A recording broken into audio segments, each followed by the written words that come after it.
Good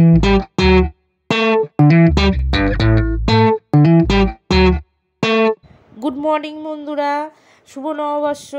তো এইখানটা দেখো, আজকে সকাল থেকে আমি ব্লগটা শুরু করছি। তোমার দাদা ফুল তুলতে শুরু করে দিয়েছে। আমাদের প্রচুর জবা গাছ আছে বিভিন্ন কালারে। এইখানটা একটা দেখো পিঙ্ক কালারে। তো দাদা সব ফুল তুলে নিচ্ছে। তো ফুলগুলো তোলা হয়ে গেছে, কত সুন্দর দেখতে লাগছে দেখো। তারপরে দাদা এদিকে চা করতে চলে এসছে সকাল সকাল। তো দাদা এদিকে চা করে নিয়ে ফ্লাক্সে ঢেলে নিচ্ছে। ফ্লাক্সে ঢালার পরে এখানটা দুটো গ্লাসে জল রেখে দিয়েছিল। আমরা সকালবেলা রোজ খালি পেটে গরম জল খাই দুজনে। তারপরে আমি এখানটা দেখো ব্রাশ করতে করতে ঘর দাবা সব ঝাঁট দিয়ে আমি বাইরে উঠোনটা সামনে সব পজিশনে ঝাঁট দিয়ে তারপরে ঘরটরগুলো মুছে নিলাম সকাল সকাল। কেন আজকে শুভ নববর্ষ, পয়লা বৈশাখ। তারপরে দেখো এখানটা চিয়া সিড ভিজে রেখেছিলাম, এইটাও আমি রোজ খাই। তো এটা খাওয়ার 1 ঘন্টা পরে তারপর টিফিন রেডি করে নিয়েছিলাম। এখানটা লাচ্ছা বানিয়ে নিয়েছিলাম, সঙ্গে ছিল মিষ্টি আর ব্রেড ছিল। নিয়ে খেয়ে টিফিনটা সেরে নিলাম। তারপরে এখানটা নিম পাতা হলুদ বেটে আমি ঝপঝপ করে মেখে নিলাম, ওরা পরে মেখেছে। তো নিম পাতা হলুদ মেখে স্নান করে আমি ঠাকুরকে একটু জল খাবার দিয়ে দিলাম। তারপরে কিন্তু আমি রান্নায় চলে গেলাম। তো এখানটা দুদিকে গ্যাস ধরিয়ে দিয়েছি, দিয়ে আমি এদিকে পাঁপড় ভেজে নিচ্ছি আর এদিকে মাছের ঝাল করব বলে আমি মশলাটা ভালো করে কষিয়ে নিয়েছি। নেওয়ার পরে আমি পাশে আমি ওইদিকে আর একটা তরকারি করব, সেদিকেও আলু পেঁয়াজ ভেজে নিচ্ছি। তো আমি কি করব সেটাই তোমাদের দেখাচ্ছিলাম। এখানে মাছ ভাজা হয়ে গেছে, তারপর পাঁপড় ভাজা হয়ে গেছে।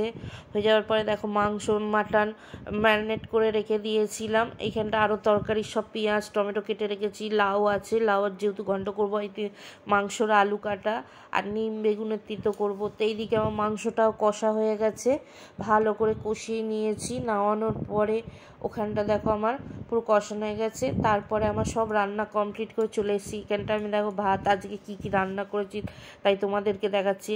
তারপর নিম পাতা বেগুন, ওখানটা স্যালাড, তারপরে আমের চাটনি, আর এখানটা আছে সেই লাউ দিয়ে মাছের মাথা দিয়ে ঘন্ট করেছি সেইটা, আর ওখানটা আছে ঝুরঝুরে আলু ভাজা, পাঁপড়, আর আছে ওখানটা মাছের ঝাল, আর এখানটা হচ্ছে বিট আলু ভাজা। তো এত কিছু আজকে করেছি। তারপরে আছে মাটন। তো প্রেশার কুকারটা গরম খুলতে পারছিলাম না, দেখো একদম লাল লাল ঝোল, কত সুন্দর হয়েছে দেখতে। তো হেবি সুন্দর লাগছে, খেতেও খুব।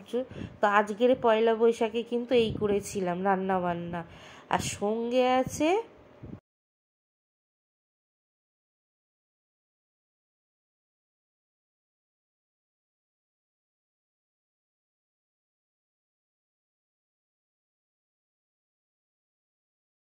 তারপরে সবাই মিলে খেতে বসে গেলাম। এখানটা ছোটোটাকেও খেতে দিয়েছি, দাদাকেও দিয়ে দিয়েছি। তারপরে আমিও বসে পড়েছি, কেন আমাকেই ভিডিও করতে হয় সব সময়।